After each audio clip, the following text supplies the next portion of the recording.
आज का पवित्र बाइबल पाठ दूसरा इतिहास के पुस्तक अध्याय 31। हिजकिय्याह का उपासना संबंधी सुधार। जब यह सब हो चुका तब जितने इजरायली उपस्थित थे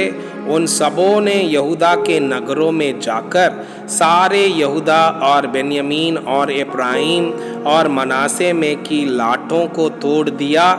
आशेरों को काट डाला और ऊंचे स्थानों और वेदियों को गिरा दिया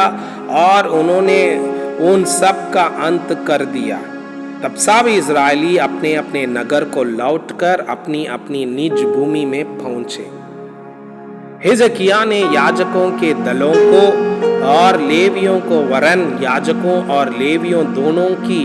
उनके दल के अनुसार और एक एक मनुष्य की उसकी सेवा के अनुसार इसलिए ठहरा दिया कि वे यहोवा की छावनी के द्वारों के भीतर होम बलि, मेल बलि, सेवा टहल, धन्यवाद और स्तुति किया करें। फिर उसने अपनी सम्मति में से राजभागा को होम बलियों के लिए ठहरा दिया, अर्थात सवेरे और सांझ की होम बलि और विश्राम और नए चांद के दिनों और नियत समयों की होम बलि के लिए, जैसा कि यहोवा की व्यवस्था में लिखा है। उसने यरूशलेम में रहने वालों को याजकों और लेवियों को उनका भाग देने की आज्ञा दी, ताकि वे यहोवा की व्यवस्था के काम मन लगाकर कर सके। यह आज्ञा सुनते ही इजरायली अन्न, नया दाग, मधु, तेल, मधु आदि खेती की सब भांति की पहली उपज बहुतायत से देने और सब वस्तुओं का दशमांश अधिक मात्रा में लाने लगे।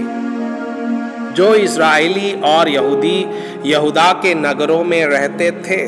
वे भी बैलों और भेड़ बकरियों का दशमांश और उन पवित्र वस्तुओं का दशमांश जो उनके परमेश्वर यहोवा के निमित्त पवित्र की गई थी लाकर ढेर ढेर करके रखने लगे। इस प्रकार ढेर का लगाना उन्होंने तीसरे महीने में आरंभ किया और 7वें महीने में पूरा किया। जब हिजकिय्याह और हाकिमों ने आकर उन ढेरों को देखा तब यहोवा को और उसकी प्रजा इस्राएल को धन्य धन्य कहा। तब हिजकिय्याह ने याजकों और लेवियों से उन ढेरों के विषय पूछा।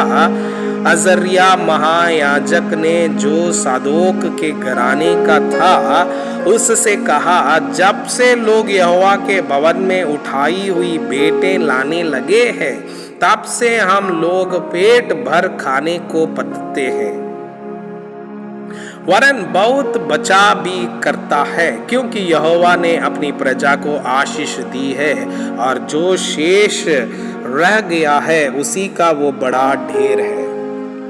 तब हिजकिय्याह ने यहोवा के भवन में कोठरियों तैयार करने की आज्ञा दी और वे तैयार की गई। तब लोगों ने उठाई हुई भेंटें, दशमांश और पवित्र की हुई वस्तुएं सच्चाई से पहुंचाई और उनका मुख्य अधिकारी कोनाया नामक एक लेवीय था, दूसरा उसका भाई शिमी था और कोनाया और उसके भाई शिमी के नीचे हिजकिय्याह राजा और परमेश्वर के भवन के प्रधान अजर्याह दोनों की आज्ञा से अहिएल, अजयजा, नहत, असाहेल, यरीमेल, योजाबाद, एलिएल, इस्माकिया, महत और बनाया अधिकारी थे। परमेश्वर के लिए स्वच्छ बलियों को अधिकारी यिम्ना लेविया का पुत्र कोरे था, जो पूर्व फाटक का द्वारपाल था, कि वो यहोवा की उठाई हुई भेंटें और परम पवित्र वस्तुएं बांटा करें। उसके अधिकार में येदेन, मिन्यामीन, यीशु, शमाया, अमरिया और शकनिया याजकों के नगरों में रहते थे कि वे क्या बड़े क्या छोटे अपने भाइयों को उनके दलों के अनुसार सच्चाई से दिया करे और उनके अलावा उनको भी दे जो पुरुषों की वंशावली के अनुसार गिने जाकर 3 वर्ष की अवस्था के या उससे अधिक आयु के थे और अपने अपने दल के अनुसार अपनी अपनी सेवा के कार्य के लिए प्रतिदिन के काम के अनुसार यहोवा के भवन में जाया करते थे। उन याजकों को भी दे जिनकी वंशावली उनके पितरों के घरानों के अनुसार की गई, और उन लेवियों को भी जो 20 वर्ष की अवस्था से ले आगे को अपने अपने दल के अनुसार अपने अपने काम रखते हैं। सारी सभा में उनके बाल बच्चों, स्त्रियों, बेटों और बेटियों को भी दे जिनकी वंशावली थी, क्योंकि वे सच्चाई से अपने को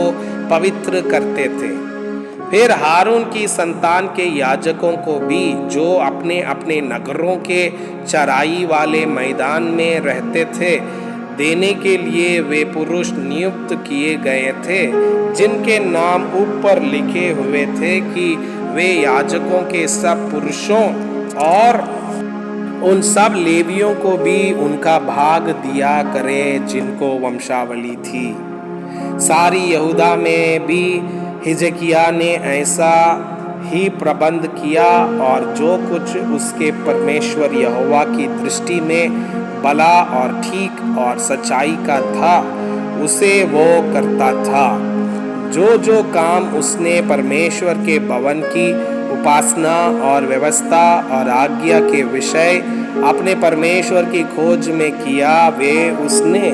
अपना सारा मन लगाकर किया और उसमें सफल भी हुआ। मैं आपसे यह अनुरोध करता हूँ कि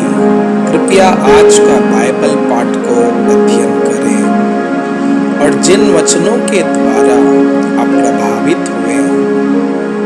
उसे अपने कॉपी में लिखें और आज दिन भर इस वचनों को अपने जीवन में अभ्यास करें। परमेश्वर चाहता है कि आप उनके समान सिद्ध